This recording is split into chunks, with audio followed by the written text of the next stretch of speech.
So welcome back to this channel guys. आज की इस क्लास में हम लोग जो हमारा इकोनॉमिक्स का जो दूसरा बुक है इंडिया इकोनॉमिक्स डेवलपमेंट आईईडी, उस बुक का जो पहला चैप्टर है आज हम लोग पढ़ने वाले हैं लोग। इसके बाद इस चैप्टर को हम लोग शुरू करेंगे लोग।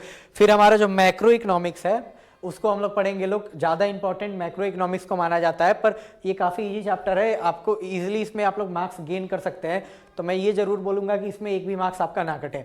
ये चैप्टर बेसिकली बोर्ड्स और जो सीयूटी का पेपर देने का सोच रहे हैं उनके लिए ज़्यादा इंपॉर्टेंट है।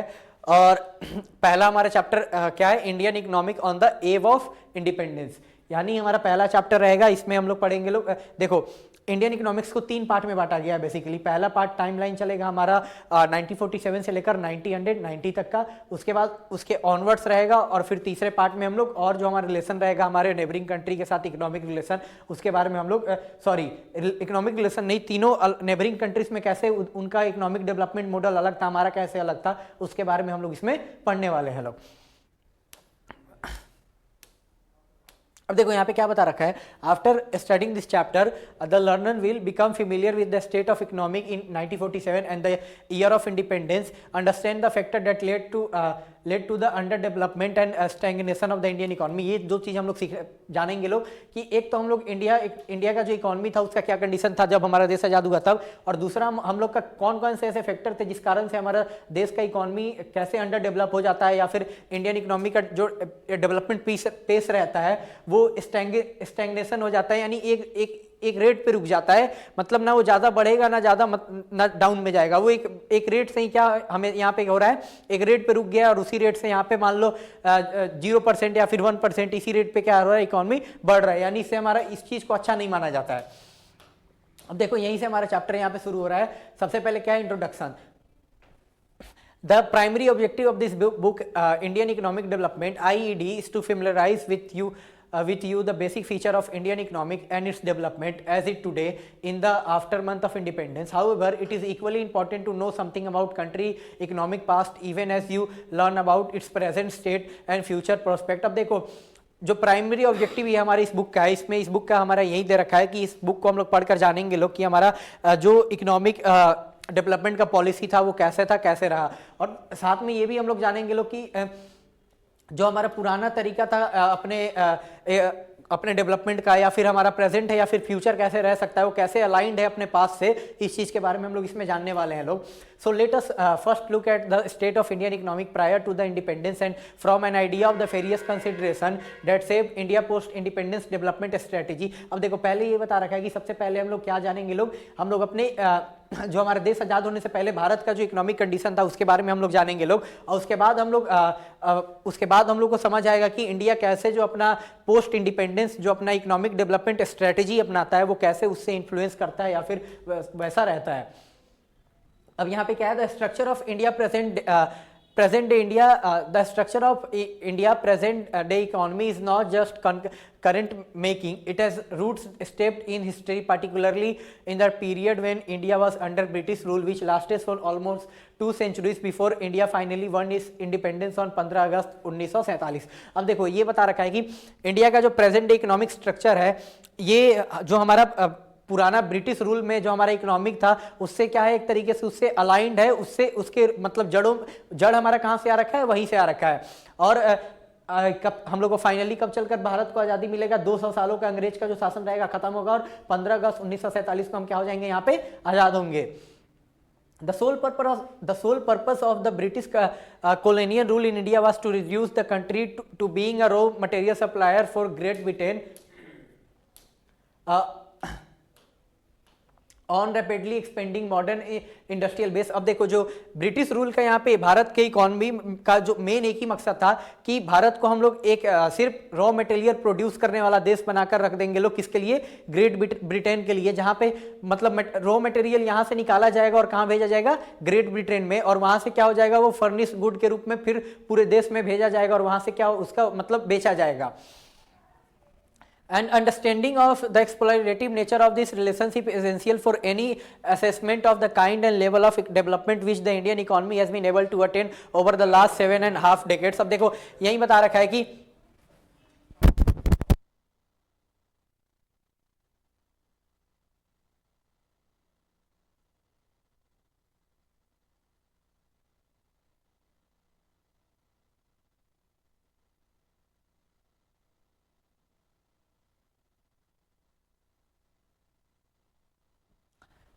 तो देखो यहाँ पे यही बोल रहा है कि यही सब चीज हम लोग जानेंगे लोग कि कैसे इस चीज से हम लोग आगे चलकर रिकवर करेंगे लोग, जो हमारा 75 सालों से हम लोग देश आजाद होने के बाद से अब तो शायद 78 के करीब में हो चुका है। तो देखो इसमें यही बता रखा है कि कैसे वो हमारा उसका जो रूट रहता है वो ब्रिटिश कॉलोनियल पीरियड से रहता है। तो इसी के बारे में हम लोग जानेंगे लोग। तब सबसे पहले क्या है, लो level of economic development under the colonial rule. अब यहाँ पे हम लोग ये पढ़ेंगे लोग कि कैसे ब्रिटिश के टाइम पीरियड के अंडर में जो हमारा इकोनॉमिक डेवलपमेंट था वो बहुत ज्यादा लो लेवल पे था।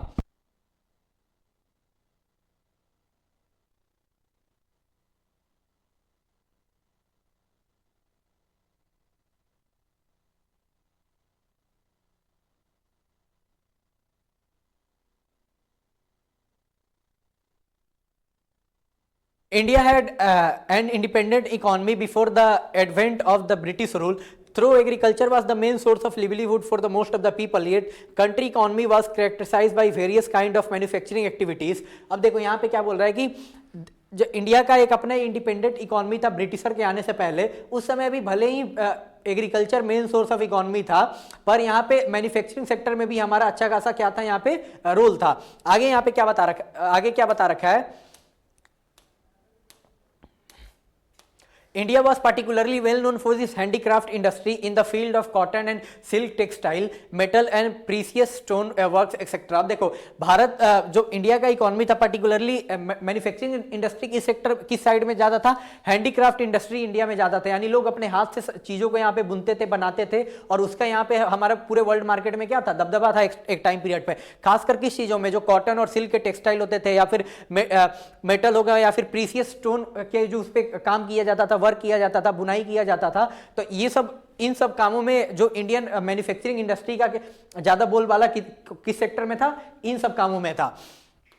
This product enjoy a worldwide market based on the reputation of the fine quality of material use and the high standard of craftsmanship seen in all imports from the India। अब देखो यहाँ पे यही बताया जा रहा है कि जो हमारा ये उस टाइम पीरियड में जो हमारे एक अच्छा क्वालिटी का रॉ मटेरियल यूज कर जो एक क्राफ्टमैनशिप के द्वारा, मतलब जो बनाने वाले लोग होते थे वो अपना यहाँ पे क्या दिखाते थे, अपना आर्ट एंड क्राफ्ट दिखाते थे, और इतना अच्छा वो मतलब सब चीजों को बनाते थे। और उस चीज का हम लोग क्या करते थे लोग, मेनली बाहर के देशों में हम लोग उसको बेचते थे लोग, और जिस कारण से मतलब उस पर हम लोग क्या थे, एक टाइप से हमारा वो main source of manufacturing industry में हमारा इनकम आने का तरीका हमारा यही था।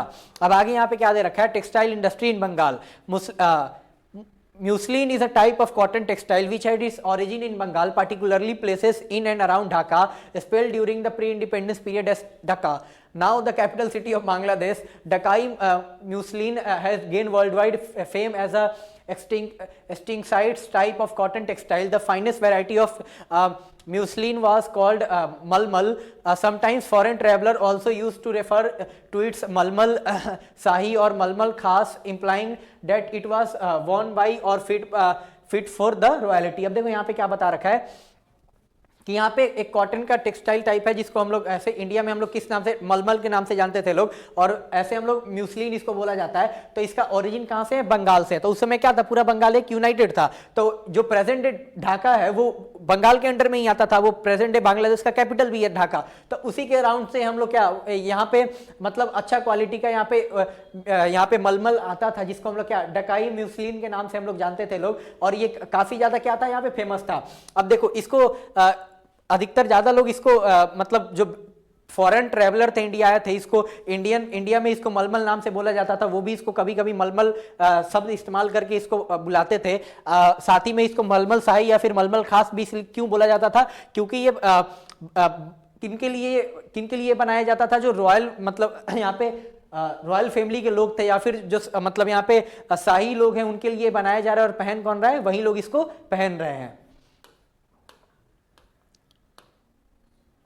अब यहाँ पे क्या है, the economic policy persuaded by the colonial government in India were concern more than with the economic policy persuade by colonial government in India were concern more with the protection and promotion of the economic interest of their home country than the development of Indian economy, अब देखो यहाँ पे ये बता रखा है कि जो उस समय ब्रिटिशर के टाइम पीरियड में इंडिया का इकोनॉमी पॉलिसी था वो मोर ओवर जो ब्रिटेन का अपना इकोनॉमी था उसको बचाने का और उसको प्रमोट करने को लेकर था, ना कि भारत के इकोनॉमी को हमको क्या करना है यहाँ पे डेवलप करना है, उसके फेवर में ज्यादा ये नहीं था।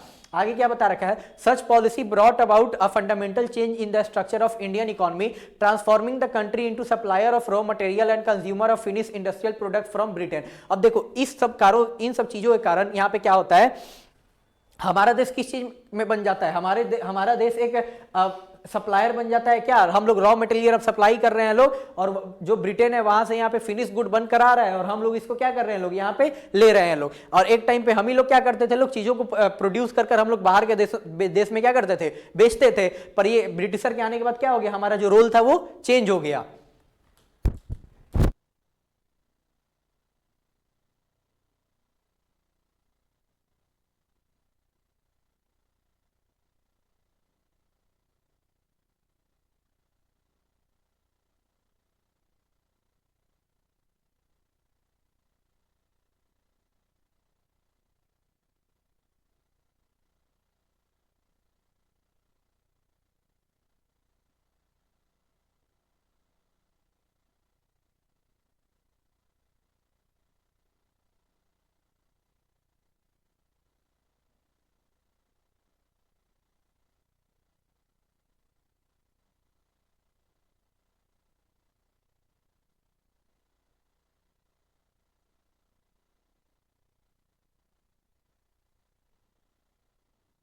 Obviously, the colonial government never made any sincere attempt to estimate India national and per capita income. Some individual attempt which were made to measure such incomes yielded conflicting and inconsistent results.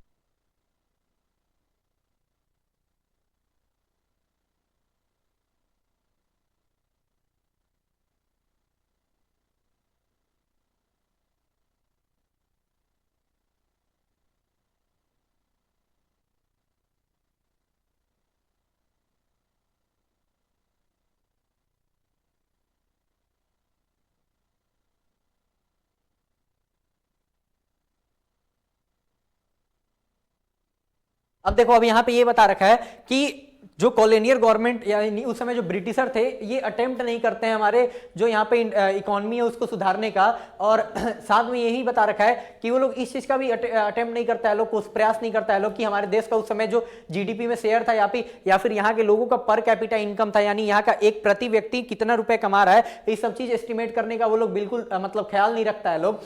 आगे ये बता रखा है, among the notable estimator Dadabhai Naoroji, William Digby, Findlay Shirras, V K R V Rao and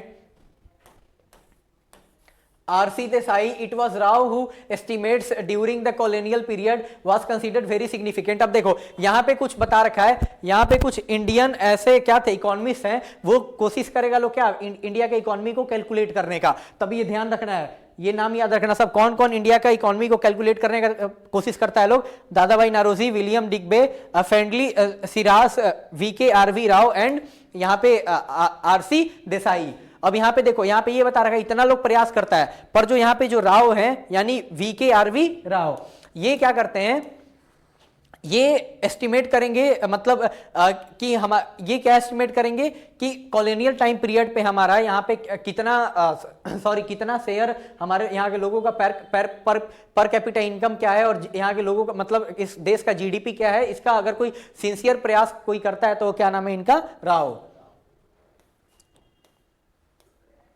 However, most study did not find that country growth of aggregate real output during the first half of the 20th century was less than 2%, coupled with a meager %half growth in per capita output per year। अब देखो यहाँ पे ये बता रखा है कि जो हमारा 20th सेंचुरी है, 20th सेंचुरी कौन सा है, यानी 20th सेंचुरी हमारा कौन सा टाइम पीरियड है, अभी कौन चल रहा है हमारा 21st सेंचुरी। तो 21 देखो सिंपल सा तरीका है, 21st सेंचुरी है तो अभी साल कौन सा चल रहा है 2000 वाला, यानी कितना है 2025, अभी 26 है। तो जब 20th सेंचुरी है तो कौन सा साल चलेगा 1900 का। तो 1900 के स्टार्टिंग पीरियड में यहाँ पे हम लोग अगर मतलब उस समय निकाला जाता है तो ये पता चलता है कि उस समय के इकोनॉमिक शेयर में हमारा अराउंड 2% के वर्ल्ड के जीडीपी में हमारा कंट्रीब्यूशन 2% के अराउंड में था, और जो हमारा इकोनॉमिक ग्रोथ का जो रेट था वो भी अराउंड 2 मतलब 1.5 टू लेकर 2.5% के रेट से हमारा क्या हो रहा था, इकोनॉमी यहाँ पे ग्रो कर रहा है, जो कि क्या है बिल्कुल सही नहीं है। क्यों? अभी के टाइम पर हमारे देश का इकोनॉमी किस रेट से ग्रोथ कर रहा है? अभी के टाइम पर हमारा 7 to 8% के रेट से हमारा देश का इकोनॉमी क्या हो रहा है हर साल, मतलब हर साल हमारे देश का इकोनॉमी कितना बढ़ रहा है, 7 से 8% बढ़ते जा रहा है, पर उस समय सिर्फ कितना है 1.5 टू लेकर 2.5 के बीच में।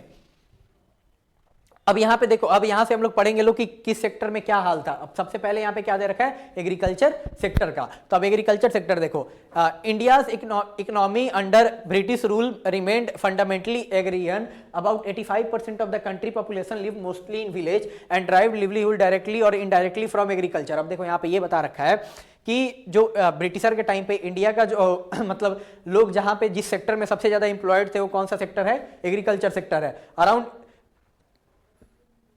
85% लोग डायरेक्टली या फिर इनडायरेक्टली कैसे ना कैसे करके एग्रीकल्चर सेक्टर में क्या थे, यहाँ पे उससे जुड़े हुए थे।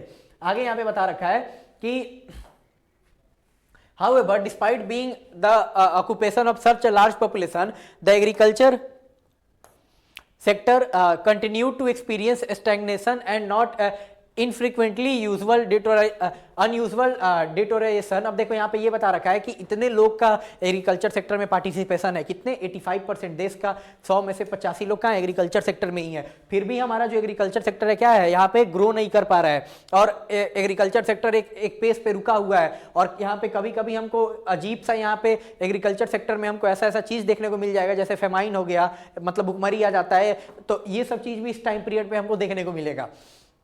Agriculture productivity became very low, though in absolute terms the sector experienced some growth due to the expansion of aggregate under area under cultivation.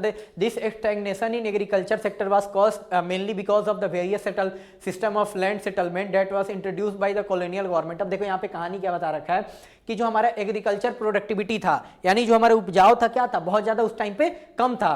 और देखो ये उपजाऊ हमको थोड़ा सा बढ़ते हुए तब दिखता है अगर मान लो, देखो एक चीज समझो, ये हमारा एक देश है, ये पूरा देश का इतना जमीन हो गया, तो पहले एग्रीकल्चर मान लो इतना जमीन पे हो रहा है इस पूरे गोल में से, तो इतना पे हो रहा है तो मान लो इतना ही प्रोडक्टिविटी रहेगा। अब मान लो इसका हम लोग एरिया थोड़ा बढ़ा के इसी जमीन पे भी करने लगे लोग, तो इस कारण से हमारा थोड़ा सा प्रोडक्टिविटी बढ़ रहा है, लेकिन जो रियल इस जमीन पे ही और ज्यादा इसका जो कैपेसिटी था यहाँ पे प्रोडक्शन करने का, वो रियलिटी में नहीं हो रहा है। हम लोग यहाँ पे एरिया बढ़ा दे रहे हैं, लोग दूसरे जमीन पे जाके यहाँ पे खेती कर रहे हैं लोग, जिस कारण से क्या हो जा रहा है, प्रोडक्टिविटी बढ़ जा रहा है। अब आगे यहाँ पे ये बता रखा है कि इन सब चीज होने का यहाँ पे एक ही मेन रीजन था, मतलब एक नहीं था, मतलब कुछ ऐसे रीजन थे। जैसे एक बता रखा है कि ब्रिटिशर जो यहाँ पे लैंड सेटलमेंट सिस्टम लेकर आ रखे थे, इस कारण से हमारा ऐसा हुआ। तब यहाँ पे देखो क्या बता रखा है। अब लैंड सेटलमेंट सिस्टम कौन सा है, वो particularly under the zamindari system which was implemented in the then Bengal presidency compromising parts of present day eastern states, the profit acquiring out of the agriculture sector went to the जमींदार instead of the cultivator। अब देखो ये जो जमींदारी system है ये किसके द्वारा, britisher के द्वारा लाया गया था, किस रीजन में, जो पूरा बंगाल है और जो अभी इंडिया का प्रेजेंट डे ईस्टर्न स्टेट है, जैसे बिहार, झारखंड, उसके बाद उड़ीसा, पूरा बंगाल, उधर बांग्लादेश पूरा हो गया, ऊपर नॉर्थ ईस्ट के रीजन हो गया। यहाँ पे कौन सा सिस्टम चल रहा था, जमींदारी सिस्टम। अब इसमें ब्रिटिशर क्या करते थे लोग, एक एक आदमी को यहाँ पे कुछ मतलब ज्यादा जमीन उनको दे दिया जाता था, और उनको क्या बोला जाता था कि यहाँ पे खेती तुम करवाओ, और जो पैसा आ रहा है वो पैसा तुम लो, और उसके बाद टैक्स के रूप में जितना हम तुमसे उस पर टैक्स मांगेंगे वो क्या करेगा, तुम टैक्स के रूप में पैसा मुझे देगा। यानी फार्मर का कोई फायदा हो रहा है यहाँ पे नहीं हो रहा है। किसके लिए यहाँ पे काम हो रहा है, इससे फायदा किसको हो रहा है, एक जमींदार को हो रहा है, और जो ब्रिटिशर है उनको हो रहा है। However, a considerable number of zamindar and not just the colonial government did nothing to improve the condition of agriculture.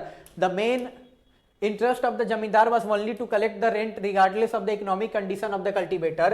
This caused immense misery and social tension among the latter। अब देखो यहाँ पे यही बता रखा है कि जो ब्रिटिशर थे और या फिर जो जमींदार की, उनका सिर्फ एक ही काम था, क्या करना है कि जो उस जमीन पे खेती करवाया जा रहा है उनसे उस पे ज्यादा उनसे टैक्स कलेक्ट करना है, सिर्फ पैसा कमाने का मोटिव है। जिस कारण से क्या होता है, जो लोग खेती करते हैं उनके बीच में और यहाँ पे जो जमींदार है आगे चल के उनके बीच में यहाँ पे क्या टेंशन भी क्रिएट हो जाएगा। क्यों? क्योंकि जो खेती करने वाले उनका कंडीशन क्या हो जा रहा है, बहुत ज्यादा खराब हो जा रहा है।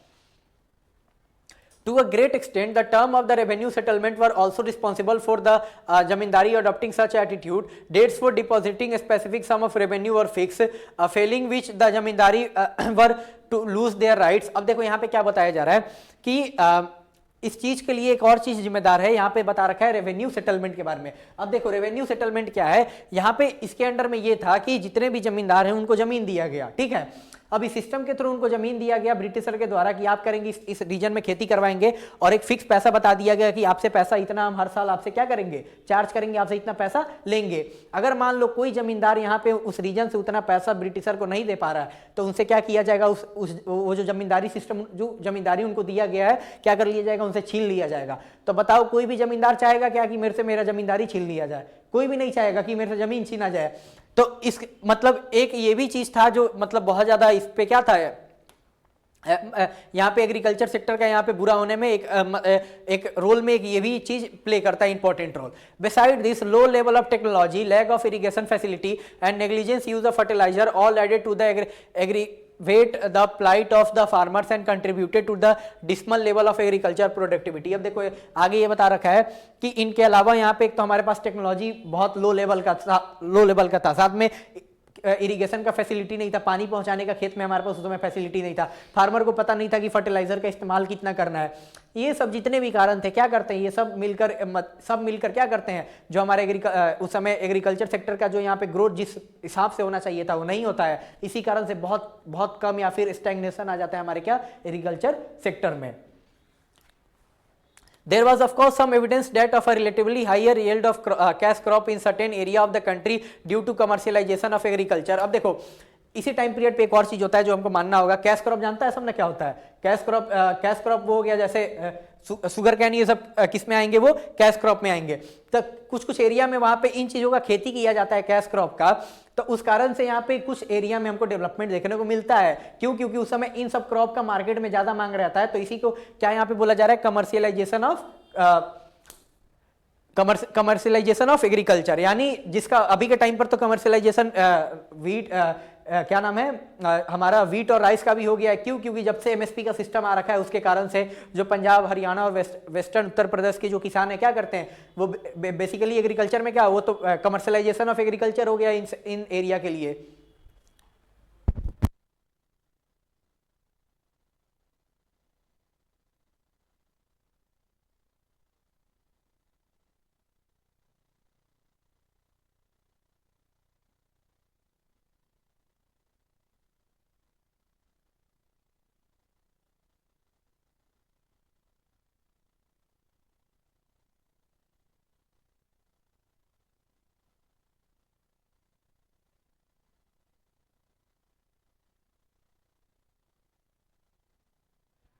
But this could hardly help farmers in improving their economic condition, as instead of producing food crop, now they are producing cash crop, which were ultimately used by the British industry back home। अब देखो, पर जो commercialisation of agriculture होता है इससे भी farmer जो रहते हैं उनका यहाँ पे क्या फायदा नहीं हो रहा है। क्यों? क्योंकि ये अब फूड क्रॉप ना उगा कर कैश क्रॉप उगा रहे हैं, पर देखो अल्टीमेटली कैश क्रॉप कहाँ जा रहा है, ब्रिटिशर के पास जा रहा है। कहाँ भेजा जा रहा है? ब्रिटेन में। तो वो वहां पे चला जा रहा है और उनको उसका क्या जो रियल रेट होता है उसका वो पैसा उनको मिल नहीं पा रहा है। तो इन सब कमर्शियलाइजेशन ऑफ एग्रीकल्चर होने के बावजूद भी यहाँ पे उनको क्या हो जा रहा है, कोई फायदा नहीं हो रहा है। अब आगे यहाँ पे बता रखा है,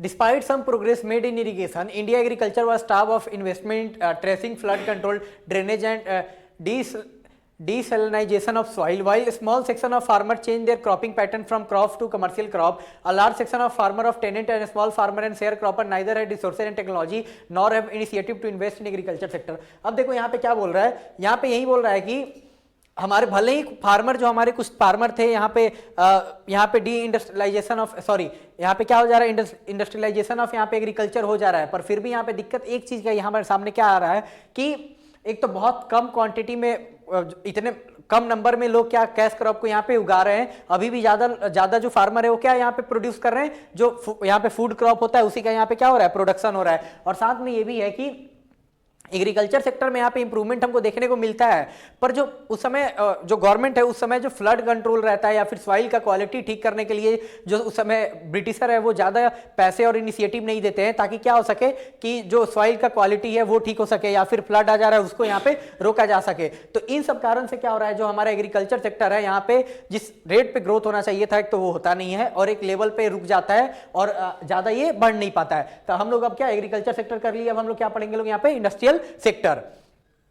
As in the case of agriculture, so also in manufacturing, India could not develop a sound industrial base under the colonial rule. Even as the country world famous handicraft industry declined, so no corresponding modern industry base was allowed to come up to take the pride place of as so long enjoy by the former. अब देखो यहाँ पे क्या बोला जा रहा है, जैसे एग्रीकल्चर सेक्टर में हमारे साथ होता है सेम चीज हमारे साथ किसके साथ में यहाँ पे होगा, जो हमारा इंडस्ट्रियल सेक्टर है उसके साथ में होगा। जो ब्रिटिशर हमारे यहाँ पे हमारा जो हैंडीक्राफ्ट इंडस्ट्री था इतना अच्छा खासा था उसको जो बर्बाद कर देते हैं, तो अगर मान लो कि यहाँ पे पहले से इंडस्ट्री है वो अब यहाँ पे खत्म हो गया तो उसके जगह पे अगर कोई भी देश है तो जाहिर सी बात है वहाँ पे मॉडर्न इंडस्ट्री अब आएगी। तो पर वैसा हमारे केस में यहाँ पे नहीं होता है। यहाँ पे अब देखो आगे क्या होगा, The primary motive of the colonial government behind the policy of systematically deindustrializing India was twofold। अब यहाँ पे यही बता रखा है कि जो ब्रिटिशर थे उनका प्राइमरीली मोटिव यही था कि हम हमारे देश सिस्टमेटिक तरीके से पॉलिसी लाकर हमारे देश की इंडस्ट्री को डी इंडस्ट्रियलाइज कर देते हैं। तो उनका सिर्फ दो मोटिव था यहाँ पे। पहला क्या है,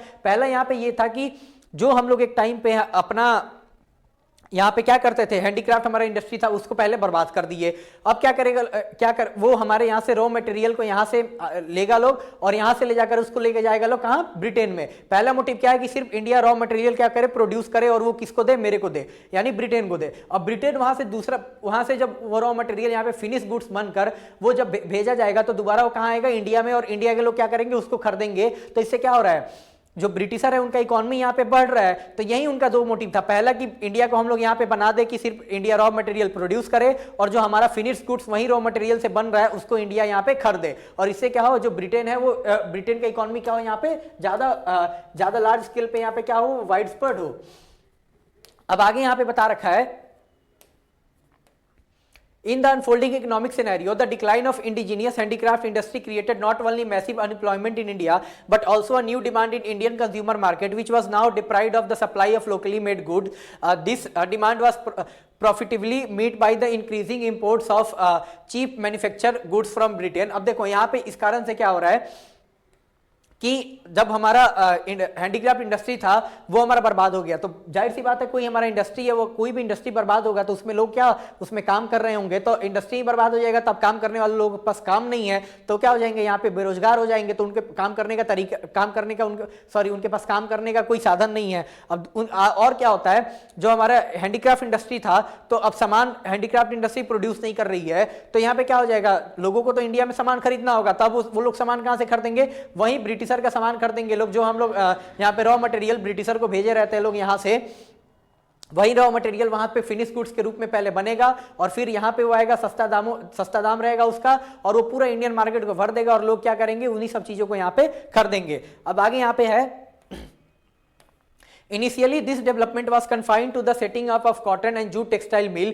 The cotton textile mill primarily dominated by Indians who were located in western parts of the country, namely Maharashtra and Gujarat, while the jute industry dominated by the foreigner who were mainly concentrated in Bengal. अब देखो यहाँ पे क्या बता रखा है कि starting के टाइम पीरियड में जो हमारा इंडस्ट्रियल सेक्टर में कुछ डेवलपमेंट हमको देखने को मिलता है वो सिर्फ दो ही चीज में देखने को मिलता है, एक कॉटन और टेक्सटाइल का मिल यहाँ पे क्या बैठाया जाएगा।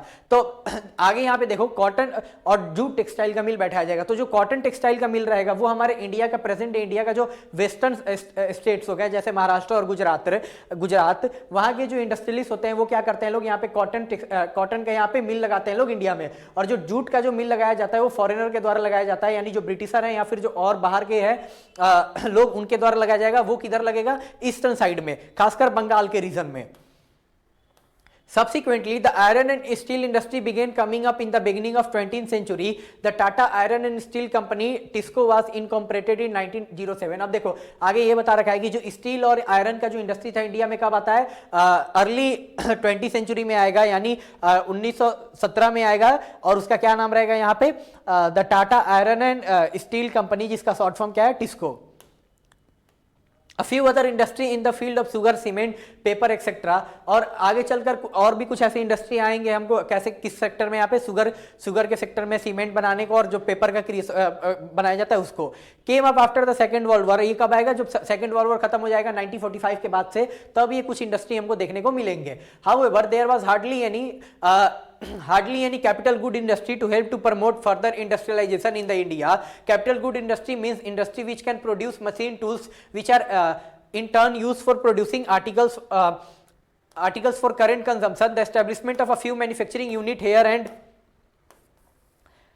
there was not substitute to the near wholesale displacement of the country traditional handicraft industry. अब देखो यहाँ पे क्या बताया जा रहा है कि कुछ इंडस्ट्री हमको देखने को मिलेंगे लोग, जैसे सुगर सीमेंट और पेपर का 1945 के बाद से जब वर्ल्ड वॉर 2 खत्म होगा। अब आगे ये बता रखा है कि पर यहाँ पे हमारे देश में अभी भी जो यहाँ पे कैपिटल गुड इंडस्ट्री नहीं है। अब यहाँ पे बताया हुआ है कैपिटल गुड इंडस्ट्री क्या होता है। कैपिटल गुड इंडस्ट्री वो होता है जिससे हम लोग क्या कर सके, यहाँ पे ऐसा इंडस्ट्री जहां पे हम लोग मशीन टूल्स प्रोड्यूस करें, जिस कारण से हमको जो मशीन टूल प्रोड्यूस करके हम लोग क्या कर सके, जो हमारे यहाँ पे पॉपुलेशन को जो नीड है उसको हम लोग खुद से बनाकर उनको प्रोवाइड कर सके, जो एक टाइम पर हम लोग करते थे लोग, जब हमारा हैंडीक्राफ्ट इंडस्ट्री था। पर जो जब हमारा बर्बाद हो गया, तो मान लो हमारे पास इंडस्ट्री नहीं है, तो हम लोग उनके जो उनका कंजम्पशन रहेगा, उनके कंजम्पशन को हम लोग पूरा कर पाएंगे? नहीं कर पाएंगे।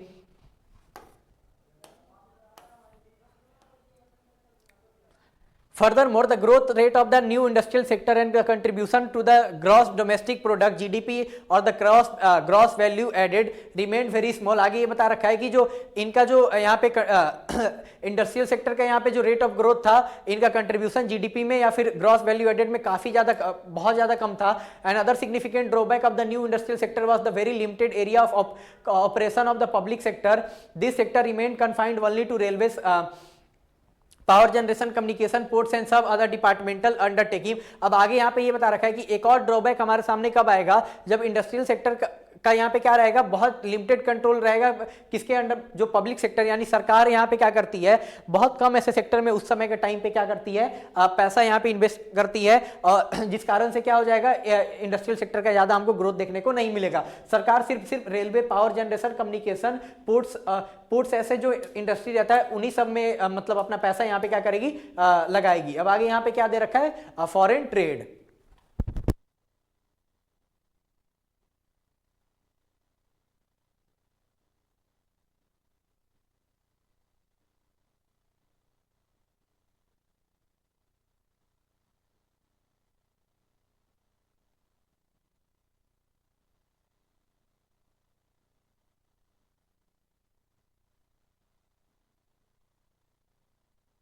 India has been an important trading nation since ancient time, but the restrictive policy of commodity production, trade and tariff pursued by colonial government adversely affected the structure, composition and volume of India foreign trade। अब देखो यहाँ पे क्या बता रखा है कि India बहुत एक मतलब इंपॉर्टेंट ट्रेडिंग नेशन था पुराने ही समय से। उस टाइम पे, एक टाइम पे हम लोग जब एंशिएंट टाइम पीरियड पे हम लोग सिल्क रूट के थ्रू क्या करते थे लोग, यहाँ पे ट्रेड करते थे लोग। तो वही यहाँ पे बता रखा है, पर जैसे ही यहाँ पे ब्रिटिशर आते हैं तो यहाँ पे रिस्ट्रिक्टिव ट्रेड पॉलिसी लेकर आ जाएंगे लोग, जिस कारण से जो हम लोग यहाँ पे दूसरे देश के साथ यहाँ पे ट्रेड करते थे लोग, वो क्या हो जाएगा, हमारा यहाँ पे अफेक्ट हो जाएगा। वो जो हमारा ट्रेड करने का दूसरे कंट्री के साथ यहाँ पे जो रिलेशन था वो यहाँ पे बर्बाद हो जाएगा। उसका रीजन बता रखा है कि ब्रिटिशर का वैसा पॉलिसी रहेगा कि हम लोग क्या कर दूसरे देश के साथ यहाँ पे ट्रेड नहीं कर पाएंगे, या फिर ब्रिटिशर यहाँ पे टैरिफ का इस्तेमाल करेंगे। आगे यहाँ पे ये बता रखा है कि consequently India became an exporter of primary products such as raw silk, cotton, wool, sugar, indigo, jute etc., and importer of finished consumer goods like cotton, silk and woolen cloths and capital goods like light machinery produced in the factories of Britain। अब देखो जिस कारण से क्या हो जाएगा, India आगे चलकर रॉ मटेरियल का यहाँ पे क्या बन जाएगा, एक्सपोर्टर बन जाएगा। कौन से रॉ मटेरियल, सिल्क जो मतलब यहाँ पे उपजाया जाएगा, यानी सिल्क उपजाया जाएगा, कॉटन, वुल, सुगर, इंडिगो, जूट, ये सब कहाँ भेज दिया जाएगा, ब्रिटेन में। अब यही इन्हीं सब चीजों को यहाँ पे जब सामान बन कर आएगा तो वो सब सामान कौन यहाँ पे लेगा, इंडिया के जो लोग रहेंगे कपड़े के रूप में यहाँ पे उसी चीज को खरीदेंगे लोग। अब इंडिया में कपड़ा नहीं बन रहा है, कहाँ पे बन रहा है, वहां पे जो ब्रिटेन है वहां पे सब बनकर आ रहा है। और हम लोग जो यहाँ पे लाइट मशीनरी, जो हल्के यहाँ पे मशीन होते थे, उसको भी हम लोग क्या करते थे, यहाँ पे इंडिया में ब्रिटेन से जो वहां बनकर आता था हम लोग इंडिया में उसको खरीदते थे। For all practical purpose Britain maintain a monopoly control over India export and import. अब यहाँ पे आगे ये बता रखा है कि ब्रिटेन क्या पूरे इस टाइम पीरियड में क्या एक मोनोपोली क्रिएट कर रखा था, इंडिया क्या एक्सपोर्ट करेगा या क्या इंपोर्ट करेगा, यानी इंडिया क्या मंगाएगा अपने देश में या क्या बेचेगा, इस पर डायरेक्ट किसका कंट्रोल था, ब्रिटिशर जो थे उनका था। As a result more than half of the nation foreign trade was restricted to Britain while the rest was allowed only with few countries like China, Ceylon, Sri Lanka and Persian, Iran. अब देखो, अब जिस कारण से क्या होगा, जो इंडिया ट्रेड करता था वो 50% किसके साथ हो जाएगा, अगर इंडिया 100 रुपए का कोई चीज यहाँ पे ट्रेड कर रहा है तो 50 रुपए का तो उसको ब्रिटेन के साथ ही हो रहा है, या फिर खरीद रहा है या फिर उसको कुछ बेच रहा है, और बाकी का जो 50 बचा उसमें से 3 कंट्री हैं, चाइना, श्रीलंका और जो ईरान है, उनके साथ इंडिया को करना पड़ता था। यानी एक टाइम पे जो इंडिया पूरे वर्ल्ड के साथ ट्रेड करता था उस पर भी यहाँ पे क्या रोक लगा दिया गया। The opening of Suez Canal further intensified British control over India foreign trade. The most important characteristics of the India foreign trade throughout the colonial period was the generation of large export surplus, but this surplus came at a huge cost of country economy. अब देखो, अब यहाँ पे ये बता रखा है कि आगे चलकर जब सूज कैनाल ब्रिटिशर बना लेते हैं लोग, जो एक सूज कैनाल बनने से क्या होता है, जो गुड्स हमको यूरोप में पहले पहुंचता था अफ्रीका के नीचे से होकर, अब वो डायरेक्ट यहाँ पे मिडिल ईस्ट के साइड से होकर जो निकल कर जा रहा है, उससे टाइम हमारा कम लग रहा है, जिस कारण से ब्रिटिशर को क्या यहाँ पे और ज्यादा फायदा होता है और हमारा इकोनॉमी उससे और बर्बाद होता है। ब्रिटिशर क्या करते हैं यहाँ पे, ज्यादा से ज्यादा यहाँ पे क्या करते हैं वो ट्रेड, उनका जो ट्रेडिंग का जो एक मेन मोटिव रहता है, हमको यहाँ पे क्या करना है, किस चीज के लिए करना है कि हमको ज्यादा से ज्यादा क्या हो सके, यहाँ पे बेनिफिट हो सके। अब यहाँ पे वो ब्रिटिशर यहाँ से क्या करेंगे लोग, इतना यहाँ पे इंडिया में वो लोग क्या करेगा, यहाँ से रॉ मटेरियल लेके जाएगा लोग, और रॉ मटेरियल को फिनिश गुड्स में कन्वर्ट करके इंडिया में वो लोग लाकर बेचेगा। अब इससे फायदा किसको हो रहा है, डायरेक्ट ब्रिटिशर को हो रहा है। क्यों? क्योंकि पैसा कौन कमा रहा है, वो कमा रहा है। बट दिस सर वही बता रखा है कि ये जो ब्रिटिशर को ये फायदा होता है, ये इंडिया इकोनॉमी के कोस्ट पर ही आता है कि इंडिया को इससे काफी ज्यादा क्या होता है, यहाँ पे हानि देखने को मिलता है। Several essential commodities, food, grains, clothes, kerosene etcetera were scarcely available in the domestic market. अब जिस कारण से क्या होगा, इंडियन मार्केट में यहाँ पे बहुत सारे जो यहाँ पे डोमेस्टिक यूज के चीजें रहते हैं, जो चीजें हैं यहाँ पे क्या क्या, जैसे जो खाने की चीजें या फिर लोगों को पहनने का कपड़ा हो गया या फिर केरोसिन हो गया, इंडियन मार्केट में बहुत कम अमाउंट में बचता है, जिस कारण से हम लोग क्या करेंगे लोग, furthermore this export surplus did not result in any flow of gold और silver into India, rather this was used to make payment for the expenses incurred by an office set up by the colonial government in Britain. Expenses on war again fought by Britain government and the import invisible items of all which led to the drain of the Indian wealth. अब देखो यहाँ पे क्या बता रखा है, अब यहाँ पे ये बता रखा है कि आगे और क्या हो जाएगा यहाँ पे, कि जो हमारा एक्सपोर्ट सरप्लस हमारा था। अब देखो एक्सपोर्ट सरप्लस क्या है, हम लोग रॉ मटेरियल ज्यादा से ज्यादा बेच रहे हैं, तो रॉ मटेरियल हम लोग बेच रहे हैं तो उससे हमको क्या हो जा रहा है, ज्यादा फायदा हो जा रहा है क्या, पैसे का।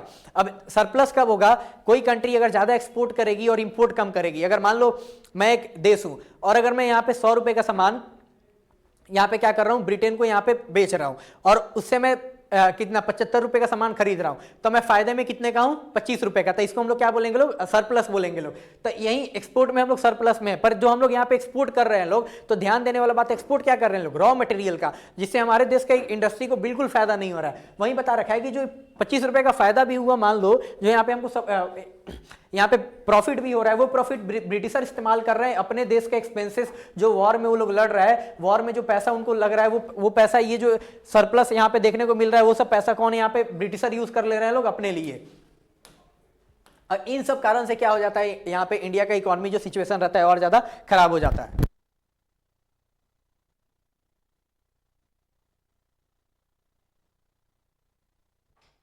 अब देखो यहाँ पे नेक्स्ट क्या है, demographic condition. Various details about the population of British India were the first collected through census in 1981 through suffering from certain limitation it revelled that unevenness in India population growth. अब आगे यहाँ पे बता रखा है कि जब हम बहुत सारे हमको डिटेल यहाँ पे पता चलेगा, जब ब्रिटिशर पहला यहाँ पे सेंसस करेंगे इंडिया में, जनगणना कब करेंगे 1981 में, पर ये पूरे लेवल पे नहीं हो पाता है जनगणना, ये बहुत कुछ रीजन में ही होता है। फिर भी जिस कारण से हमको जो एक एग्जैक्ट पॉपुलेशन ग्रोथ का हमको पता चलना चाहिए था कि किस लेवल पे इंडिया का पॉपुलेशन ग्रोथ हो रहा है, वो हमको पता नहीं चलता है। Subsequently every 10 years such census operation were carried out before 1921 India was the first stage of demographic transition. The second stage of transition began after 1921. However, neither the total population of India nor the rate of population growth at this stage was very high. अब देखो यहाँ पे ये बता रखा है कि 81 के बाद से ही हर 10 साल बाद हम लोग यहाँ पे क्या शुरू कर देते हैं लोग जनगणना करना, और उसके बाद से ही हम लोग जो हमारा डेमोग्राफिक ट्रांजिशन होता है, यानी डेमोग्राफिक ट्रांजिशन का मतलब अब देखो यहाँ पे क्या है, डेमोग्राफिक ट्रांजिशन का मतलब यहाँ पे ये है कि उस टाइम पीरियड से पहले मान लो कि अभी के टाइम पे अगर मान लो इंडिया का जितना पॉपुलेशन है जितना, तो 100 में से कुछ मान लो 60+ लोग यहाँ पे 10% के करीब में हो गए, और बाकी के अगर 80+ से लेकर 60 के बीच में यहाँ पे लोग कितने 80% के अराउंड में हो गए, और 0 से लेकर 80 के बीच में 10% के लोग हो गए। टोटल मिलके कितना बन रहा है यहाँ पे 18 साल तक के लोग 10% है, 18 से लेकर 60 साल तक के लोग कितने 80% है, और यहाँ पे जो 60+ जो लोग हैं वो कितने हैं 10% है, तो टोटल 100 हो गया। तो ये जो डेमोग्राफिक ट्रांजिशन है पहले हमको कब देखने को मिलेगा 1921 में, अब इसमें हमको कुछ चेंजेस देखने को मिलेगा। फिर दूसरा जो हमारा ट्रांजिशन कब शुरू होता है यहाँ पे 1921 में। अब जिस कारण से अब देखो इस टाइम पीरियड में इतने ट्रांजिशन के बावजूद हमको एक चीज जरूर पता चलता है कि हमारा जो पॉपुलेशन ग्रोथ था वो इस लेवल पे उस लेवल से जिस हिसाब से बढ़ना चाहिए था अभी तक उस हिसाब से पॉपुलेशन ग्रोथ हमारा नहीं था।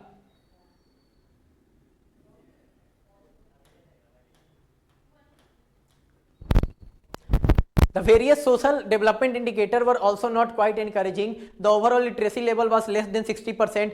Out of this, the female literacy was at a negligible low of about 7%. अब देखो यहाँ पे आगे क्या बता रखा है कि एक चीज हमको और पता चलता है कि जो यहाँ पे लोग पढ़े लिखे लोग कितने थे, इंडिया के पॉपुलेशन के मात्र 16% से भी कम लोग यहाँ पे क्या थे, पढ़े लिखे थे, और जो फीमेल का लिटरेसी पॉपुलेशन था वो क्या था, वो सिर्फ और 7% का था। यानी अगर मान लो इंडिया में 100 लोग हैं तो इंडिया में 100 लोग में से उस समय कितने, सिर्फ 16 ऐसे लोग हैं क्या उस समय पढ़े लिखे हैं। और फिर ये बता रखा है अगर इंडिया में 100 फीमेल है तो 100 फीमेल में से कितनी फीमेल पढ़ी हुई है, सिर्फ 7 फीमेल ऐसी हैं जो यहाँ पे पढ़ी लिखी है।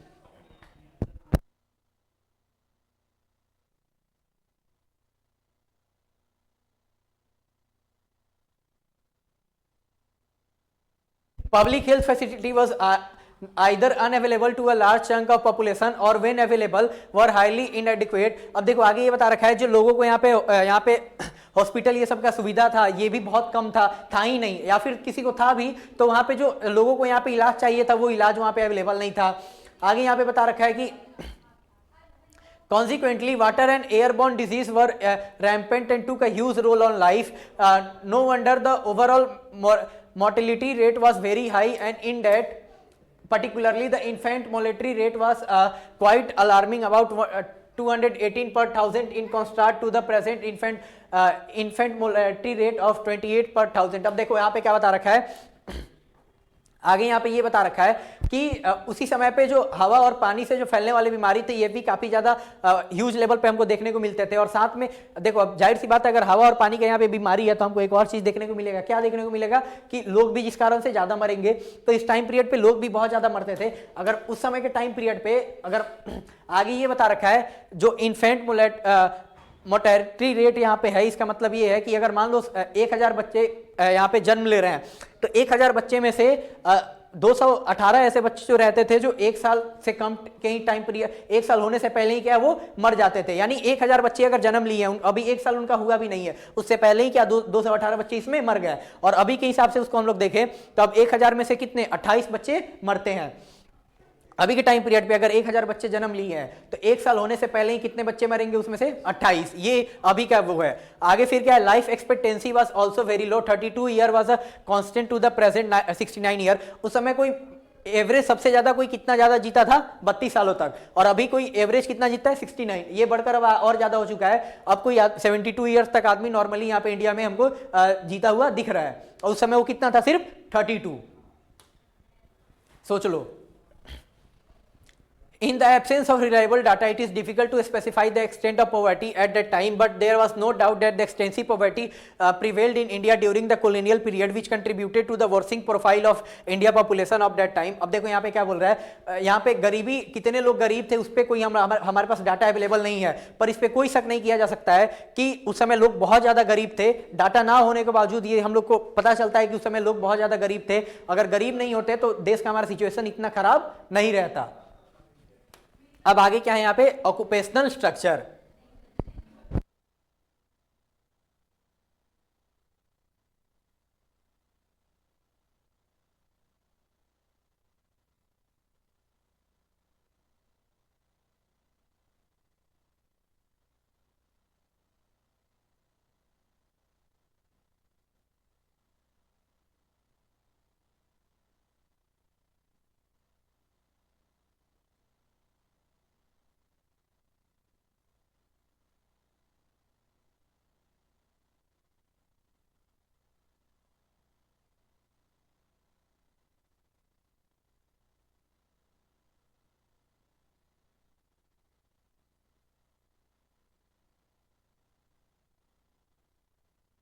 अब देखो आगे यहाँ पे क्या है, ऑक्यूपेशनल स्ट्रक्चर, यानी लोग काम क्या करते थे।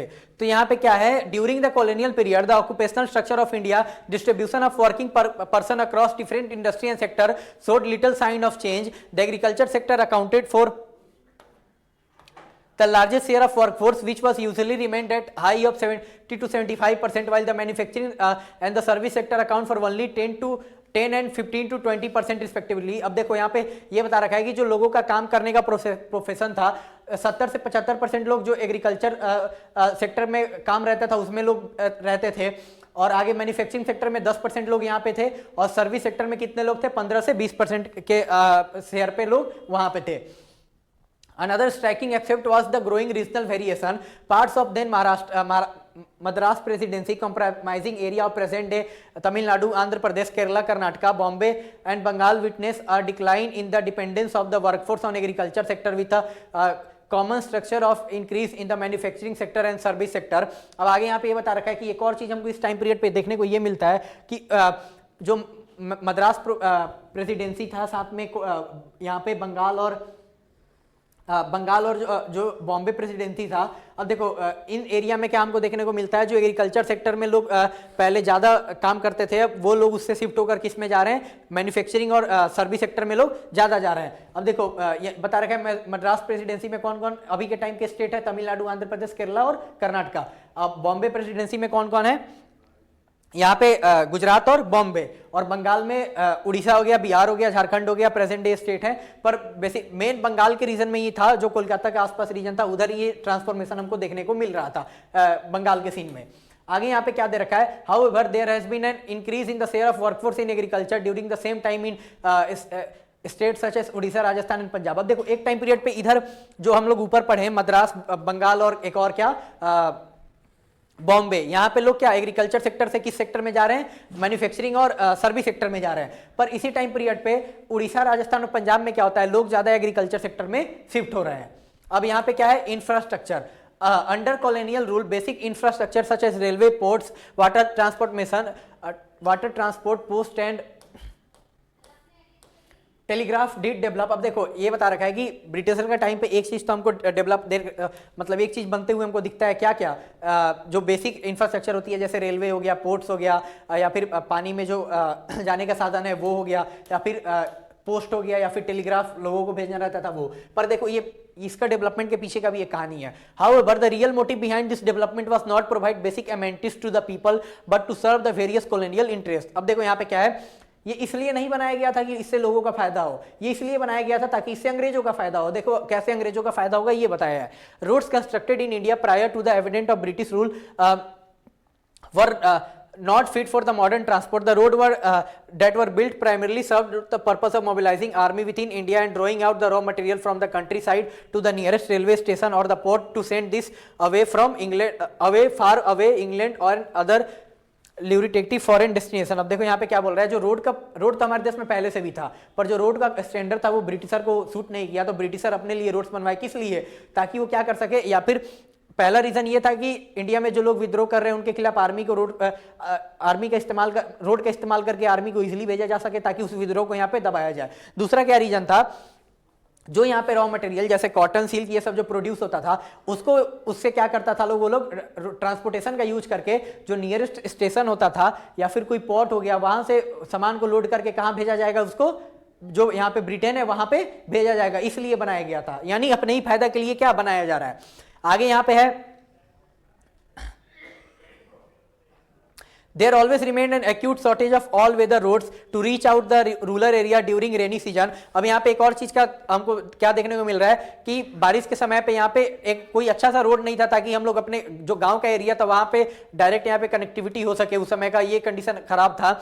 आगे naturally therefore people mostly living in this area suffered grievously during natural calamities and famines. अब आगे ये बता रखा है जिस कारण से जो लोग रूरल एरिया में रहते थे वहां पे फ्लड आ जाता था या फिर यहाँ पे सूखा पड़ जाता था, तो लोग क्या यहाँ पे उनके पास साधन नहीं था आने का शहर में, तो वो क्या उससे सफर कौन करता था, जो गांव के लोग थे वो उससे सफर करते थे.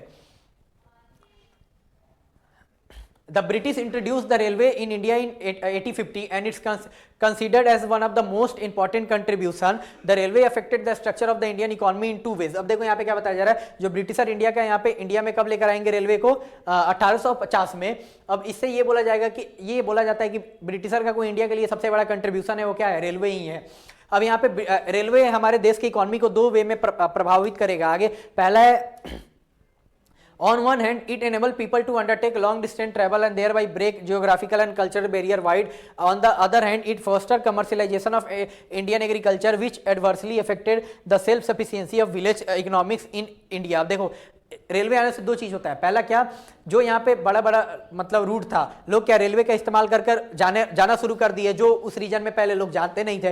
दूसरा क्या हुआ, यहाँ पे रेलवे आने से दूसरा ये हुआ कि जो यहाँ पे एग्रीकल्चर सामान को प्रोड्यूस किया जाता था वो रेलवे का इस्तेमाल कर कर ब्रिटिशर अपने मतलब ब्रिटेन भेजने लगे. तो उससे जो इंडिया का जो विलेज इकोनॉमी था, जो सेल्फ डिपेंडेंट था अपने ही कि लोग यहाँ पे प्रोड्यूस करेंगे और लोग इसको खाएंगे, तब ये क्या हो जाएगा, ये इससे प्रभावित हो जाएगा.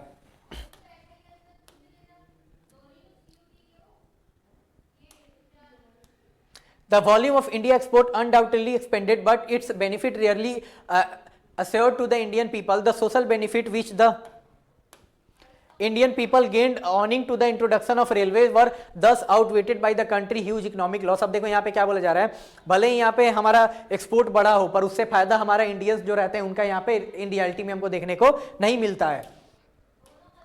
Although along with the development of roads and railway, the colonial dispensations also took measures for developing inland trade and sea lanes. However, these measures were far from satisfactory. The inland waterways at times also proved uneconomical, as in the case of coastal canal on Odisha coast. अब देखो यहाँ पे क्या बता रहा है, यहाँ पे ये बता रखा है कि ब्रिटिशर ये भी कोशिश करते हैं कि यहाँ पे जो पोर्ट्स का यहाँ पे डेवलपमेंट किया जाए ताकि यहाँ पे जो रिवर है उसी के थ्रू यहाँ पे क्या किया जा सके, जो ब्रिटिशर है यहाँ पे बिजनेस ट्रेड कर सके इजीली. पर कभी कभी हमारे लिए काफ़ी ज़्यादा ये महंगा सामने आता है. जैसे यहाँ पे एग्जांपल बता रखा है, जो उड़ीसा में कोस्ट का डेवलपमेंट किया जाता है वो काफ़ी ज़्यादा कॉस्टली रहता है, जिसको जो नॉर्मल लोग हैं उसको अफोर्ड नहीं कर सकते हैं. Through the canal was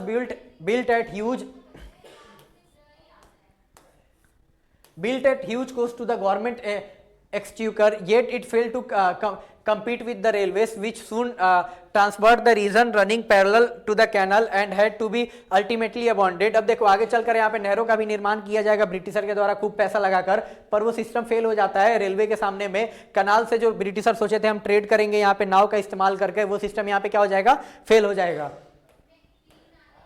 The introduction of the expensive system of electric telegraph in India similarly served the purpose for maintaining law and order. The postal service on the other hand, despite serving a useful public purpose, remained although inadequate. अब आगे यहाँ पे बता रखा है जो electronic telegraph का India में इंट्रोडक्शन किया जाता है, किस लिए किया जाता है, लॉ एंड ऑर्डर मेंटेन करने के लिए. जैसे मान लो किसी रीजन में यहाँ पे लोग विद्रोह कर दिए हैं अंग्रेजों के खिलाफ, तो यहाँ पे जल्दी से टेलीग्राफ भेजकर जो हेडक्वार्टर है उसको बताया जाएगा क्या कि आर्मी को यहाँ पे भेजा जाए. तो ये सब किस लिए बनाया गया था, जो ब्रिटिशर थे उन्हीं के लिए बनाया गया था. भले यहाँ पे आगे चलकर पोस्ट इंडियन लोगों के लिए काफी ज्यादा यहाँ पे फायदेमंद हमको देखने को मिलता है. अब यहाँ पे फाइनल क्या है, कंक्लूजन.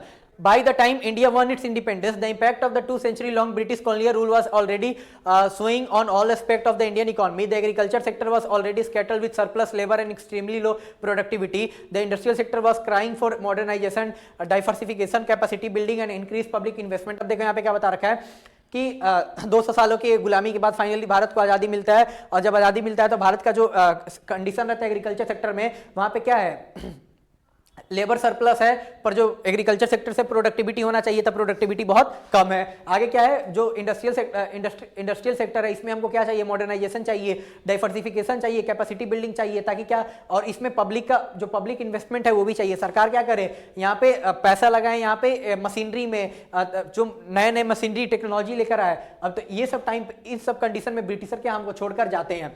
आगे क्या बता रखा है, foreign trade was oriented to feed the industrial revolution in Britain.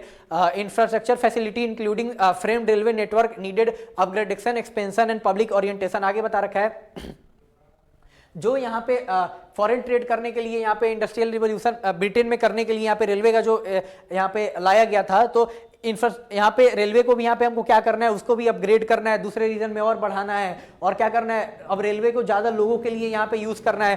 पहले के टाइम पर रेलवे किसके लिए इस्तेमाल होता था, ब्रिटिशर जो बेसिकली जो गुड्स रहते थे, रॉ मटेरियल, उसको ट्रांसपोर्ट करने के लिए उसका इस्तेमाल करते थे।